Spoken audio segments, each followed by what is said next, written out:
Olá, recebi uma dúvida interessante aí no canal, um comentário do Joelder, então estendi por mais um capítulo aqui a adaptação de antenas no mesmo cabo.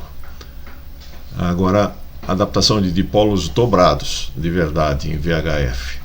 A questão era o seguinte: nós tínhamos tratado aqui da adaptação de antenas na mesma linha de transmissão e eu concluí aquele capítulo trabalhando nas antenas da repetidora de Americana em 439/550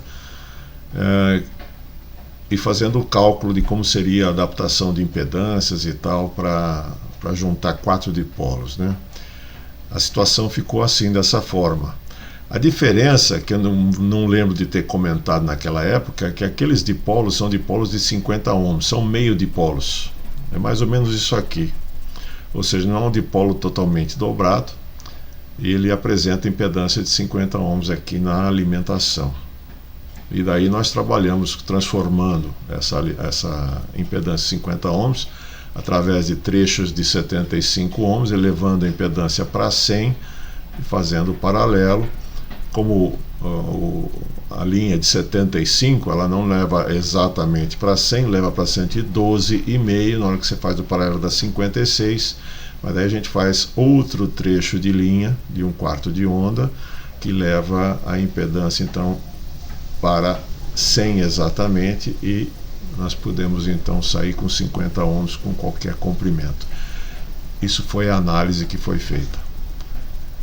A questão levantada é o seguinte: se eu tiver dipolos, efetivamente dipolos dobrados, 300 ohms, teoricamente 300 ohms, são dipolos dobrados, isso aqui configura uma antena balanceada, ou seja, a proposta dessa antena é que aqui no ponto de alimentação a gente entre com uma linha balanceada.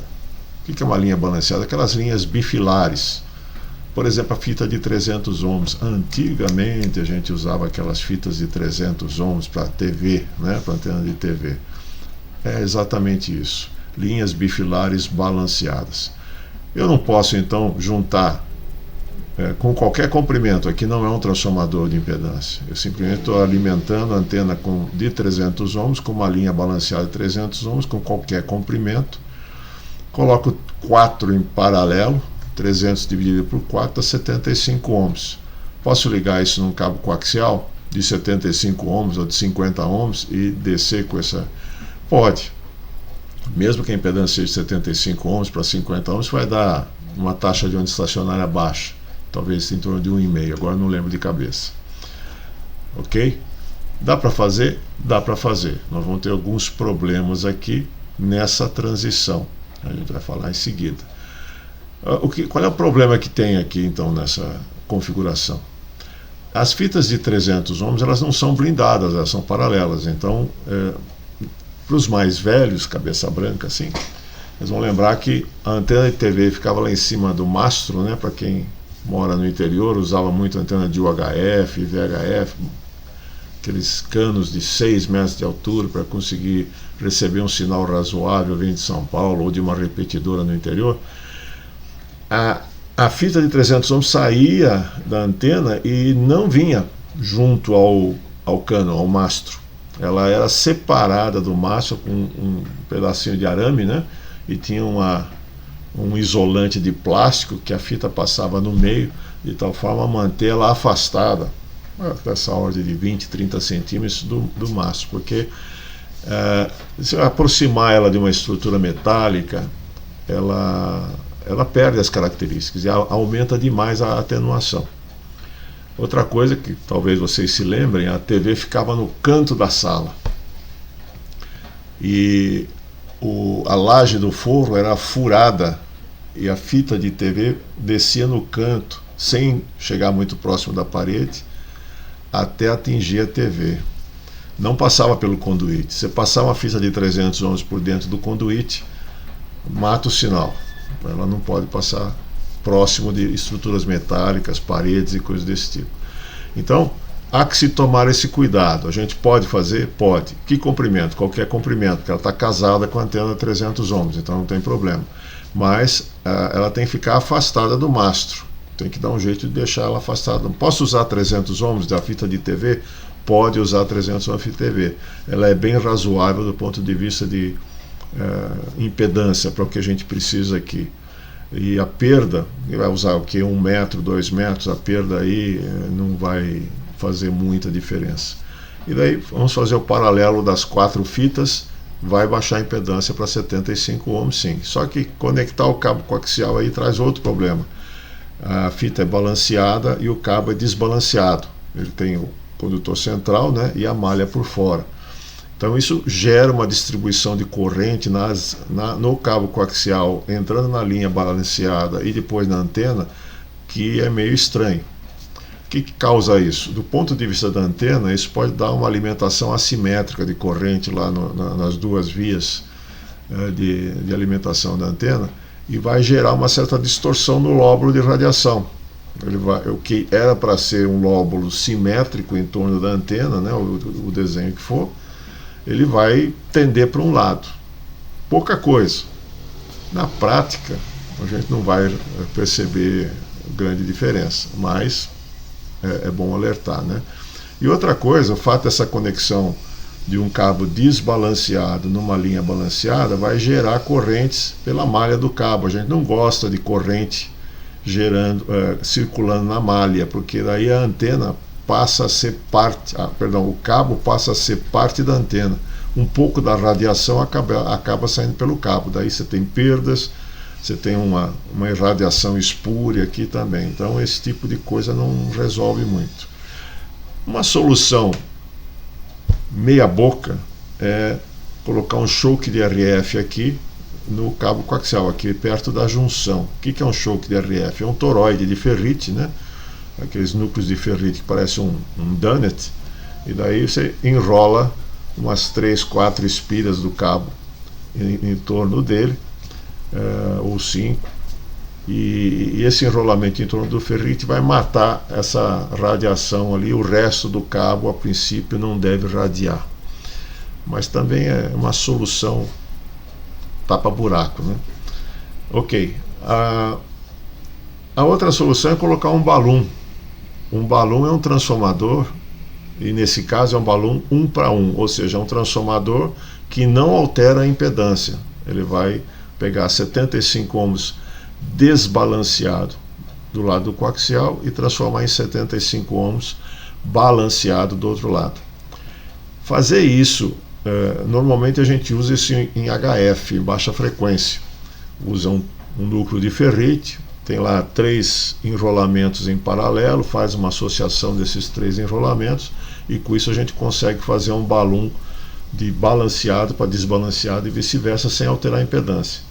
Mas esse tipo de transformador usando ferrite, eu não sei se ele vai responder bem em VHF ou HF. É difícil achar um ferrite bom para isso, tem que fazer com muito cuidado. Eu já construí uns 3 desses balões aqui, e depois medi, ele funciona muito bem abaixo de 10 MHz, por exemplo, com os ferrites que eu usei. Mas quando ele vai subindo de 10 MHz para a faixa mais alta, né, de 10 metros, 15 metros, já começa a perder um pouco as suas características. Já não transporta exatamente a impedância do jeito que devia. Então, muito menos em VHF e UHF. Então, esse balão 1 para 1 aí é meio complicado. A gente teria que pensar melhor como fazer ele, para eliminar essa transição balanceado para desbalanceado. A outra possibilidade é a gente voltar no estilo anterior. Primeiro, lembrando que o dipolo dobrado, teoricamente, ele tem uma impedância de 300 ohms, mas na prática é sempre mais baixo do que isso. É a mesma coisa que acontece com os nossos dipolos de HF de 40 metros, 80 metros. Teoricamente, ele devia ter uma impedância de 72,5 ohms, mais ou menos. Não é nem 75, 72,5. Na hora que você constrói o dipolo e mede, ele vai chegar muito próximo dos 50, porque você está próximo do chão, está próximo da casa, do telhado e tal, isso abaixa a impedância. E na prática a impedância da antena é sempre um pouco mais baixa do que a impedância teórica. Então é bem possível que o dipolo dobrado comercial, feito com tubo de alumínio de 3/8, de meia polegada, ele vai apresentar uma impedância menor que 300 ohms. Vamos chutar que seja 200 para nossa sorte. Se for isso, você pode fazer 4 balões, 4 transformadores de impedância de balanceado para desbalanceado, com um transformador de impedância de 4x1. Como é que a gente faz isso? Com cabo coaxial, esse tipo de balão aqui de meio comprimento de onda. Quando a gente corta um trecho de cabo coaxial com meio comprimento de onda, dá para calcular isso e dá para medir se você tiver um medidor de impedância, um VNA, alguma coisa assim, um Vector Network Analyzer. Dá para a gente calibrar esse meio comprimento de onda exatamente na frequência de trabalho. A gente junta as malhas, todas as 3 malhas estão soldadas juntas, os 2 vivos aqui estão também soldados juntos e o terceiro vivo aqui está solto.